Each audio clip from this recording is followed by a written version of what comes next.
How is it going? I am Lucas, and today we're going to be checking out a album from the great metal legends from Sweden, Soilwork, called Verkligheten. This album is actually the follow-up to The Ride Majestic, which came out a couple years ago. Death Resonance, the last album they released, was just kind of a compilation of B-sides and 2 new songs and a bunch of remixes, but this is the follow-up, full original.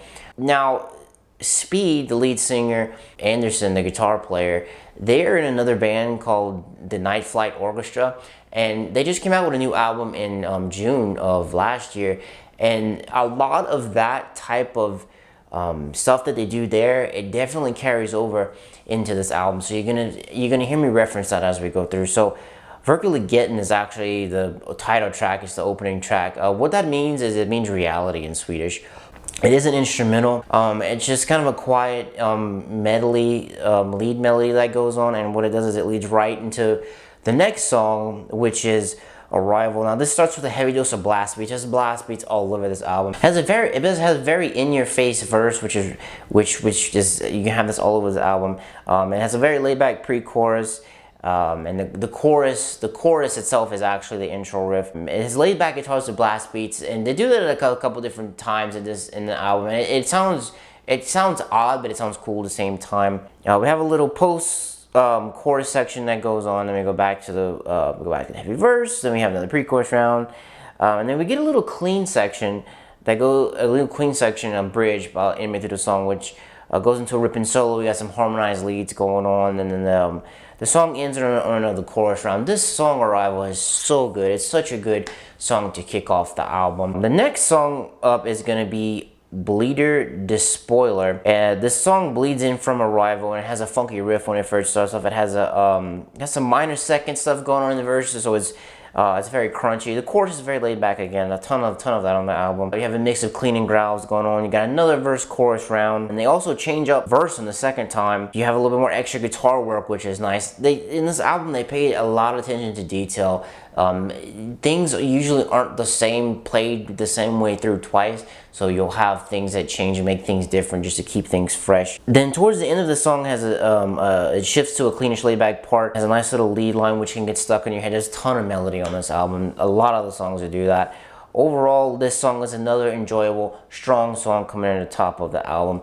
Full Moon Shawls is the next one that's up. It starts with a melody riff that goes into the post-chorus riff, which I'm not a big fan of this riff. The like post-chorus riff, if you want to call it that, it doesn't fit well with the song for me. It feels kind of jagged, because I love the verse in this song. The choruses on this song is so powerful and strong and big and epic. But then you get that verse chorus again, and it takes away from the song for me. This song is good, but like I said, I don't like that verse chorus riff. It's like that little bridge riff that they got. I don't like it. Coming in at number 5 is The Nurturing Glance. This opens up with some clean guitar work, which kicks off into the same riff up a notch. The verse is a very rock feel to it. That's what that Night Flight Orchestra stuff's coming in again. There's different parts in this song. The drums that go into like a rock riff, or you have even a rock feel going on, which is really cool.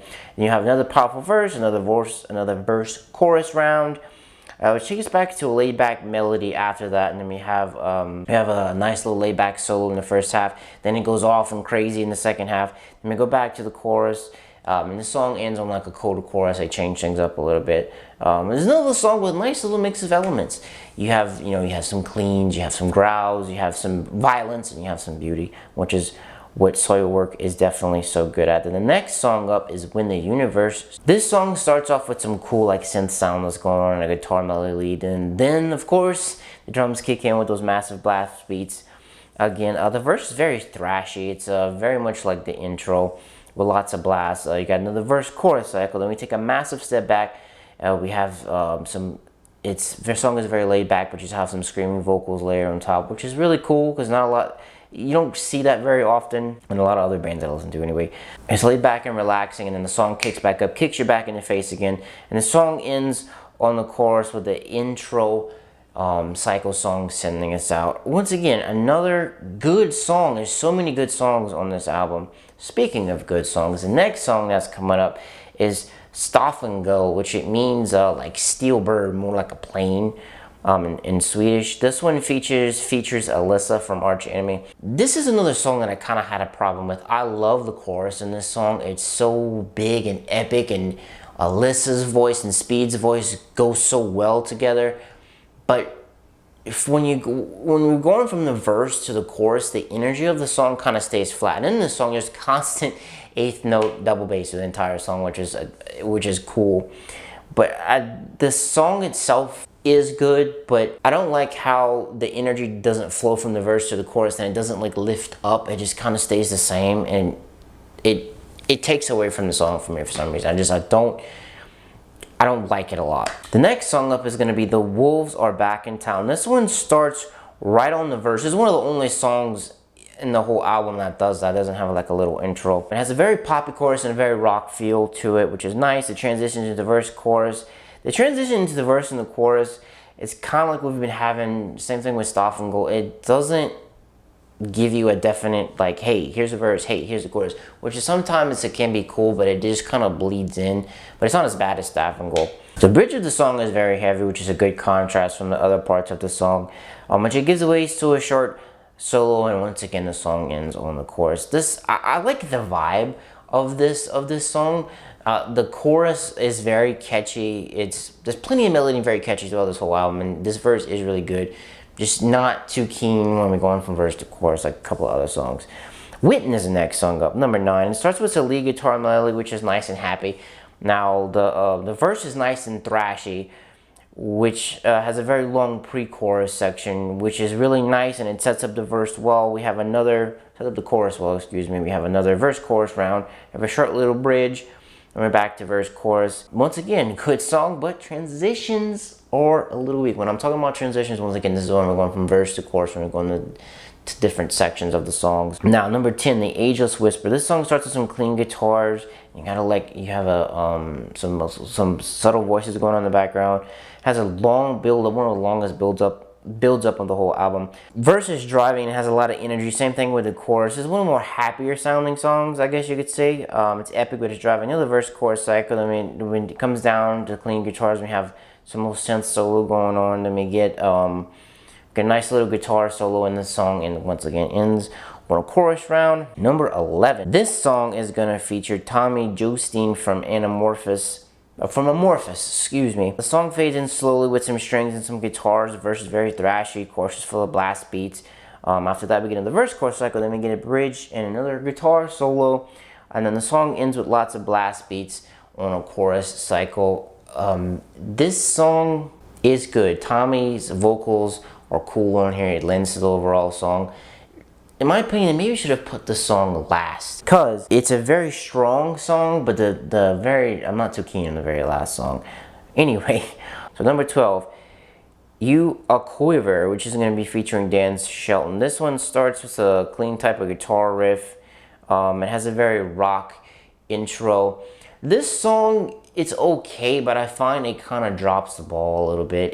It's not as strong as number 11. Overall, with this album, I really like it a lot. The more I listen to this album, the better that it got. I discovered new things each time I listen to it. There's so much detail going on. The vocals on here are fantastic. They're big, they're epic, the lyrics are good, production is good. The drums in here are also fantastic.